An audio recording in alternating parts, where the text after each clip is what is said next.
Class 8 History Chapter 1 How, When और Where कब, कहाँ और कैसे। पिछले क्लास में हम लोगों ने हिस्ट्री के एंशिएंट और मीडिएवल पीरियड के बारे में जाना था। अगर हम एंशिएंट इंडिया के हिस्ट्री के बारे में बात करें तो इसकी शुरुआत 7th सेंचुरी में हुई थी और इसमें इंडिया के पॉलिटिकल, इकोनॉमिकल, सोशल और कल्चरल लाइफ में बहुत तरह के चेंजेस को देखने को हमें मिले था। इस क्लास में हम लोग हिस्ट्री ऑफ मॉडर्न इंडिया के बारे में बात करने वाले हैं। अगर हम मॉडर्न इंडिया के बारे में बात करें तो इसकी शुरुआत 18th सेंचुरी में हुई थी, जिसमें हमें इंडस्ट्रियलाइजेशन, अर्बनाइजेशन मतलब शहरीकरण, कॉलोनाइजेशन मतलब कॉलोनी बनना, साइंटिफिक प्रोग्रेस, रैशनलिज्म और ह्यूमनिज्म, ये सारी की सारी चीज़ें हमें देखने को मिलती है। अब हम धीरे धीरे करके सब चीज़ों के बारे में समझेंगे। The frame under modern history, modern history के अंदर टाइम फ्रेम के बारे में बात करें तो यह अलग अलग जगह अलग अलग माना गया है। जहां हम यूरोप के बारे में बात करें तो यहाँ की जो मीडिएवल हिस्ट्री है वह 6th सेंचुरी से लेकर के 15th सेंचुरी तक गई थी। वह इंडिया के बारे में बात करें तो इंडिया में मीडिएवल पीरियड 8th सेंचुरी से लेकर के 18th सेंचुरी तक गया है, जहाँ पे 18th सेंचुरी में इंडिया में बहुत तरह के चेंजेस हुए थे, चाहे वो पॉलिटिकल हो, इकोनॉमिकल हो, सोशल हो या फिर कल्चरल हो। अगर हम मॉडर्न पीरियड के बारे में बात करें इंडिया के तो वह 18th सेंचुरी से लेकर के अभी के कंटेम्प्रेरी पीरियड मतलब अभी का समय लगभग 250 साल तक इंडिया का मॉडर्न पीरियड माना जाता है। अब सवाल है कि टाइम फ्रेम की ज़रूरत क्यों होती है, तो अलग अलग चीज़ों के लिए हम लोग अलग अलग टाइम फ्रेम का इस्तेमाल करते हैं, जिससे हम वहाँ के होने वाले बदलाव के बारे में बात करते हैं, जिसके लिए डेट्स बहुत ही ज़्यादा इम्पॉर्टेंट हो जाते हैं। अगर हम ब्रिटिश हिस्टोरियन के बारे में बात करें तो उनका मेन फोकस रहा था कि जितने भी गवर्नर जनरल्स इंडिया में आए थे उन्होंने क्या क्या एक्टिविटीज़ की, उनकी क्या क्या पॉलिसी थी, क्या क्या नियम थे और उन्होंने क्या क्या चीज़ को अचीव किया था। तो वह अपने पॉइंट ऑफ व्यू से हिस्ट्री का डिवीज़न करते थे और उन्हें इंडिया की एक्टिविटीज़ और उसके कंडीशन के बारे में ज़्यादा फोकस नहीं किया। उनके लिए तो कुछ खास फर्क नहीं पड़ता था कि इंडिया में क्या क्या एक्टिविटीज़ हो रही है, यहाँ के लोगों की ज़िंदगी कैसी है। उनका मेन फोकस रहा जो इंडिया में जितने भी गवर्नर जनरल्स आए थे उनके लाइफ और उनकी पर्सनैलिटी के बारे में, जिससे हमें हिस्ट्री को पढ़ने के लिए उनका पॉइंट ऑफ व्यू हमें जानने को मिलता है। जिसका एक एग्जांपल हम देख पाते हैं James Mill. James Mill 19th century के एक हिस्टोरियन थे और अगर हम जेम्स मिल के बारे में बात करें तो वह एक स्कॉटिश इकोनॉमिस्ट थे और पॉलिटी फिलोसोफर थे। उनकी 3 वॉल्यूम ऑफ बुक आई थी 1817 में, जिसका नाम था हिस्ट्री ऑफ ब्रिटिश इंडिया। इसमें इन्होंने इंडियन हिस्ट्री को 3 पार्ट में बांटा था, जो कि हमारा था हिंदू, मुस्लिम और ब्रिटिश रूल। इनके अकॉर्डिंग हिंदू और मुस्लिम रूलर्स के पास वह सोच विचार नहीं था जो कि ब्रिटिशर्स के पास देखने को मिला। जेम्स मिल के अनुसार जितने भी एशियन सोसाइटीज थे उस समय के, वह यूरोप से बहुत ही लोअर लेवल पे थे। उनके अनुसार हिंदू और मुस्लिम रूलर्स जितनी भी रहे थे तो उनके सोशल लाइफ बहुत ही ज़्यादा डोमिनेटेड रहे थे, कास्ट को लेकर के, रिलीजियस इनटॉलरेंस को लेकर के, मतलब किसी भी तरह का धार्मिक चीज़ें, और वह बहुत ही ज़्यादा सुपरस्टिशियस थे, अंधविश्वास करते थे, जिसमें हमारी सती प्रथा हमें देखने को भी मिलती है। और उनके अनुसार सिर्फ ब्रिटिशर्स के पास इतना सोच विचार था, वह इतने सिविलाइज थे, इतने ज़्यादा सभ्य थे कि वह इंडिया को बहुत ही चेंजेस कर सकते हैं। उनका मानना था कि अगर ब्रिटिशर्स इंडिया नहीं आते तो इंडिया में कभी किसी भी तरह का कोई बदलाव नहीं था। उनके अनुसार ब्रिटिशर्स को तो इंडिया के हर एक पार्ट में रूल करना चाहिए था और वहाँ के लोगों को ज्ञान और खुशी देनी चाहिए थी। लेकिन इन्होंने जो भी अपना डिवीज़न किया उसमें कमी रही थी। अब कमी क्या थी कि इन्होंने जो भी डिवीज़न किया था वह रूलर के रिलीजन के ऊपर बेस्ड था। इसलिए हम हिस्ट्री को सिर्फ हिंदी या फिर सिर्फ मुस्लिम समुदाय में नहीं बांट सकते हैं, क्योंकि इस डिवीज़न में हिस्टोरिकल डेवलपमेंट पे कुछ खास ज़्यादा फोकस नहीं किया गया था। और इन्होंने इंडियन सब कॉन्टिनेंट में जितनी भी डाइवर्सिटी थी, जितनी भी विभिन्नता थी, चाहे वो जाति से लेकर के किया जाए या समुदाय से लेकर के किया जाए या धर्म से लेकर के किया जाए, उस पर ज़्यादा फोकस्ड नहीं था। और हिस्ट्री की सारी चीज़ों को सही ढंग से बताने के लिए इंडियन हिस्टोरियंस ने हिस्ट्री को 3 पार्ट में बांटा: एंशिएंट हिस्ट्री, मीडिएवल हिस्ट्री और मॉडर्न हिस्ट्री। और इस चैप्टर में हम लोग हिस्ट्री ऑफ मॉडर्न पीरियड, जो हमारा 1750 से शुरू होता है और नेशनल मूवमेंट तक जाता है। नेशनल मूवमेंट मतलब भारत को आज़ादी दिलाने तक का समय। अगर हम मॉडर्न पीरियड के बारे में बात करें तो यहाँ पे मटेरियल प्रोग्रेस हुआ है, मतलब घर, व्यापार और इंडस्ट्री में बदलाव आए हैं। और यहाँ पे लोगों के दिमाग में भी अच्छा खासा विकास हुआ था, क्योंकि हमें अलग अलग किताबें देखने को मिलती है।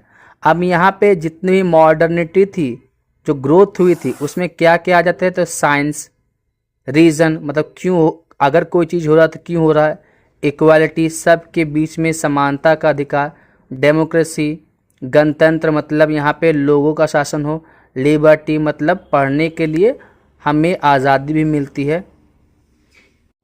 और यह सारी की सारी चीज़ें वेस्टर्न पीरियड से एसोसिएटेड थी और इसलिए वेस्टर्न पीरियड की चीज़ें इंडिया में कभी अप्लाई ही नहीं हो पाई। अगर हम ब्रिटिश रूल के बारे में बात करें तो ब्रिटिश रूल के समय लोगों को बिल्कुल भी आज़ादी नहीं थी। उनके पास न फ्रीडम थी, न इक्वालिटी थी, न इकोनॉमिक प्रॉस्पेरिटी थी। पैसे थे, धन थे, कुछ भी नहीं था। और यह बहुत बड़ा प्रॉब्लम कहलाता है। क्योंकि ब्रिटिश पीरियड के टाइम में जो इंडियंस थे उनके पास किसी भी तरीके का कोई चीज़ नहीं था और ब्रिटिश उन्हें हर एक काम के लिए रोक टोक करते थे। इसलिए ब्रिटिश रूल का समय जो है वो कॉलोनियल पीरियड के नाम से जाना जाता है। कॉलोनियल पीरियड क्या हो गया, तो एक ऐसा समय जहां ब्रिटिशर्स लोगों को कॉलोनाइज कर रहे हैं, सभ्य बना रहे हैं। अब सवाल आता है कि कॉलोनाइजेशन क्या होता है। तो कॉलोनाइजेशन एक ऐसा प्रोसेस है जिसमें एक पावरफुल कंट्री दूसरे पावरफुल कंट्री को पूरी तरीके से कंट्रोल करती है, चाहे वो पॉलिटिकली करे या इकोनॉमिकली करे। अगर हम ब्रिटिशर्स के बारे में बात करें तो ब्रिटिशर्स सबसे पहले यहाँ पे ट्रेडिंग पर्पस के लिए आए थे, सामान लेने और देने के लिए आए थे। और फिर धीरे धीरे उन्होंने क्रिश्चियनिटी को भी फैलाना चाहा। तो इस क्रिश्चियन धर्म को फैलाना चाहते थे तो बहुत सारे राजा महाराजाओं ने उनका साथ भी दिया था। लेकिन जैसे जैसे समय बदला वैसे वैसे जब उन्होंने भारत का जो धन देखा तो उसको देख करके वह भौचक्के रह गए। और 19वीं सेंचुरी का समय था जब इंडिया की जो पॉलिटी थी उसमें किसी भी तरह का कमी देखने को मिला। मतलब यहाँ पे इंडिया में इनस्टेबिलिटी आई थी, जिसका ब्रिटिशर्स ने उठाया और अपने आप को बहुत ही ज़्यादा स्ट्रांग करने लगे। इसमें 2 इम्पॉर्टेंट बैटल्स लड़े गए थे ब्रिटिशर्स और इंडिया में। जिससे पहला था हमारा बैटल ऑफ प्लासी, जो कि 1757 में लड़ा गया था। अगर हम बैटल ऑफ प्लासी के बारे में बात करें तो यह 23 जून 1757 के बीच में लड़ा गया था नवाब ऑफ बंगाल और रॉबर्ट क्लाइव के बीच में, जिसमें जीत रॉबर्ट क्लाइव की ही होती है। फिर उसके बाद हमारा अगला लड़ाई था बैटल ऑफ बक्सर। अगर हम बैटल ऑफ बक्सर के बारे में बात करें तो यह 22 से 23 अक्टूबर 1764 के बीच में लड़ा गया था, जिसमें एक तरफ ब्रिटिश ईस्ट इंडिया कंपनी थे जिसके कमांडर थे हेक्टर मुनरो, वही दूसरी ओर इंडिया की तरफ से कौन कौन लड़ रहे थे, तो मीर कासिम जो कि नवाब ऑफ बंगाल थे, सिराजुद्दौला जो कि नवाब ऑफ अवध थे, और शाह आलम सेकंड जो कि एम्पायर ऑफ मुगल एम्पायर थे। लेकिन यहाँ भी उन्हें हार का सामना करना पड़ा। तो ये दोनों बहुत ही इम्पोर्टेंट लड़ाई थी जिससे ब्रिटिशर्स इंडिया में अपने आप को और भी ज़्यादा फ्लरिश करने लगे। और 18वीं सेंचुरी का समय था जब इंडिया ब्रिटिश कॉलोनी बन गया। अब यहाँ पे ब्रिटिश का शासन था। अब सवाल है कि मॉडर्न हिस्ट्री के सोर्सेस कौन कौन से हो सकते हैं, तो बहुत सारे क्लूज है और एविडेंसेस है जिससे हिस्ट्री पढ़ करके हमें सोर्स ऑफ मॉडर्न हिस्ट्री की जानकारी प्राप्त होता है। अब यहाँ पे हिस्टोरियंस अलग अलग सोर्सेस का इस्तेमाल करते हैं इस समय के बारे में जानने के लिए। जैसे कि एंशिएंट और मिडिवल पीरियड में था, तो मॉडर्न इंडिया में भी क्या था, 3 कैटेगरी में सोर्सेस ऑफ मॉडर्न हिस्ट्री को बांटा गया है, जिसमें पहला था ऑफिशियल रिकॉर्ड, दूसरा था सर्वे और तीसरा था अदर सोर्सेस। अगर हम ऑफिशियल रिकॉर्ड के बारे में बात करें तो यह ब्रिटिश एडमिनिस्ट्रेशन के पास था, जिससे वह मॉडर्न पीरियड को बहुत ही अच्छे ढंग से समझ सकते थे। वह किसी भी तरह की चीज़ को लिखते थे, चाहे वह किसी तरह का इंस्ट्रक्शन हो, प्लान हो, पॉलिसी हो, ट्रीटी, संधि, एग्रीमेंट हो, किसी तरह का डिसीजन हो या इन्वेस्टिगेशन हो, जिससे पढ़ना बहुत ज़्यादा आसान हुआ। और यह चीज़ चलते रहा। यहाँ पे बहुत सारे ऑफिशियल लेटर्स लिखे गए, मेमोस लिखे गए, नोटिंग लिखे गए और रिपोर्ट्स तक भी लिखे गए। 19वीं सेंचुरी का समय था जब जितनी भी तरह के डॉक्यूमेंट्स होते थे उन्हें कैलीग्राफर के द्वारा अच्छे ढंग से लिखा जाता था। सवाल है कैलीग्राफर कौन होता है, तो वैसे पर्सन जो किसी भी तरह के डॉक्यूमेंट्स को लिखते हैं उनको कैलीग्राफर बोला जाता था। और इसी समय प्रिंटिंग प्रेस भी इंडिया में आ चुका था, तो एक ही वर्क के बहुत सारी कॉपीज भी हमें देखने को मिले। अब ब्रिटिशर्स ने इन सारी के सारे डॉक्यूमेंट्स और रिटन रिकॉर्ड्स को अच्छे तरीके से प्रिजर्व किया था। अब सवाल है प्रिजर्व करना तो कहाँ किया जाए, तो रिकॉर्ड रूम बनाया गया अलग अलग डिपार्टमेंट में, जैसे कि collectorate, law, court, province secretary. और इसके लिए बहुत सारे आर्चिव्स और म्यूजियम भी बनाए गए इन सारे के सारे रिकॉर्ड्स को रखने के लिए।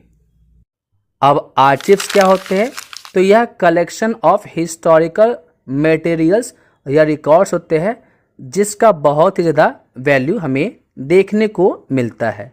और म्यूज़ियम तो जान रहे हैं जहाँ पे पुरानी पुरानी चीज़ों को रखा जाता है। अभी भी बहुत सारे म्यूज़ियम्स हैं जहाँ पे बहुत सारे मेमोस, नोट्स और रिपोर्ट्स को रखा गया है, जिसमें से एक हमारे इम्पॉर्टेंट है द नेशनल आर्chives ऑफ इंडिया, जो कि 1920s के टाइम में बनाया गया था। अब अगला आता है सर्वे। सर्वे क्या होता है, तो अलग अलग जगह जा करके अलग अलग लोगों और समुदाय के बारे में जानकारी प्राप्त करना ही सर्वे कहलाता है। अब ब्रिटिशर्स ने सर्वे कराया ताकि वह इंडिया के एडमिनिस्ट्रेशन को और भी अच्छे ढंग से चला सके, जैसे रेवेन्यू सर्वे, किसका कितना पैसा है, बॉटनिकल सर्वे, मतलब लोग किसी पार्टिकुलर जगह पे कितने सारे लोग रह रहे हैं, जानवर रह रहे हैं, फॉरेस्ट सर्वे कितना जंगल है, जूलॉजिकल सर्वे कितने जानवर हैं, आर्कियोलॉजिकल सर्वे मतलब पुराने पुराने बिल्डिंग्स और फॉरेस्ट सर्वे। तो ये सारे के सारे सर्वे किए गए। अगर रेवेन्यू सर्वे के बारे में बात किया जाए तो वो गांव में किया गया था ताकि लोग वहाँ के टोपोग्राफी के बारे में जान पाए। टोपोग्राफी क्या होता है, तो arrangement of natural and artificial physical feature of area.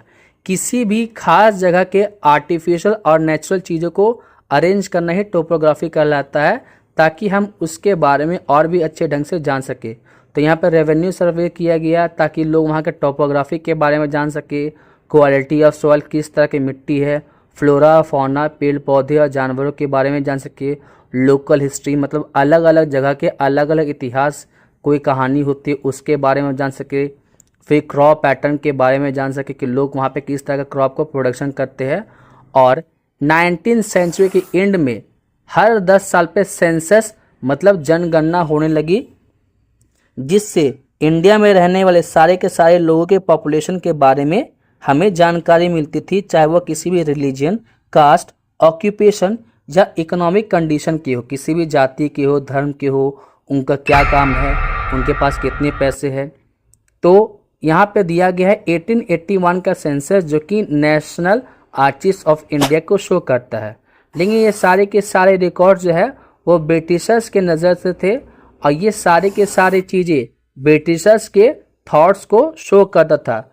ये इंडिया में रहने वाले लोगों के फीलिंग्स के बारे में कुछ नहीं बताया जाता है। तो इसके लिए क्या करना पड़ेगा, हमें अदर सोर्सेस ऑफ हिस्ट्री के बारे में जानना पड़ेगा, जो कि बेसिकली इंडियंस के द्वारा लिखा गया था। लेकिन उससे जानने से पहले हम लोग समझ लेते हैं कि यहाँ पे जो सेंसस होता है वो जनगणना होता है, तो कैसे होता है। तो बात है 1872 AD का, जिसमें हमारा फर्स्ट सेंसस ऑफ इंडिया किया गया था लॉर्ड मायो के द्वारा। लेकिन यह एक अनऑफिशियल सेंसस था। तो सवाल था कि ऑफिशियल सेंसस कब शुरू हुआ, तो 1881 का समय था जब इंडिया में पहली बार ऑफिशियल सेंसस ऑफ इंडिया हुआ था, जिसे लॉर्ड रिपन ने किया था। और इसे द फर्स्ट सिंक्रोनस सेंसस कहा जाता है, मतलब एक ऐसा सेंसस जो एक समय पे एक बार में ही हो गया है। अब हम समझते हैं अदर सोर्सेस ऑफ हिस्ट्री। तो पहले के टाइम में लोगों को ना पढ़ना आता था ना लिखना आता था, लेकिन जैसे जैसे समय बीता लोगों को पढ़ना लिखना सब कुछ आने लगा। अब इसी समय बहुत सारे लोग क्या करने लगे, लिखना शुरू किए, जिसमें से एक थी वसुंधरा देवी। तो वसुंधरा देवी इंडियन हिस्ट्री की वह सबसे पहली वुमन है जिन्होंने अपनी ऑटोबायोग्राफी, अपनी आत्मकथा लिखी, जिसका नाम था अमर जीवन। तो ऑटोबायोग्राफी क्या होता है, जब कोई पर्सन अपने लाइफ के बारे में लिखता है तो उसे हम ऑटोबायोग्राफी बोलते हैं। इसके अलावा बहुत सारे लोगों के पर्सनल डायरीज थे, मतलब अपने लाइफ के बारे में लिखते, जैसे एनी बेसेंट थी। फिर accounts of pilgrims and travellers, बहुत सारे तीर्थयात्री एक जगह से दूसरी जगह आते जाते थे। बहुत सारे ट्रैवलर्स इंडिया घूमने के लिए आते थे और यहाँ के बारे में लिखते थे। बहुत सारे इंपॉर्टेंट पर्सनैलिटीज़ के ऑटोबायोग्राफीज होते हैं। फिर बहुत सारे पॉपुलर बुकलेट्स थे, न्यूज़पेपर थे, story, poem, novel, books, newspaper. तो ये सारी की सारी चीज़ें अच्छे खासे सोर्सेस माने जाते हैं। फिर बहुत सारे पॉलिटिकल लीडर्स के बीच में जो डिबेट चलता है, बहस चलता है, वो सारी की सारी चीज़ें। फिर किसी तरह का एडिटोरियल हो गया, न्यूज़पेपर हो गया। तो ये सारी की सारी चीज़ों को हम देखें तो ये अदर सोर्सेस ऑफ हिस्ट्री माने जाते हैं इंडिया के। और जैसे जैसे प्रिंटिंग प्रेस का डेवलपमेंट हुआ, न्यूज़पेपर का डेवलपमेंट हुआ, बुकलेट का डेवलपमेंट हुआ, तो इंडियन सोर्सेज भी बहुत ही ज़्यादा प्रीवेलेंट होने लगे हिस्ट्री ऑफ इंडिया को दिखाने के लिए।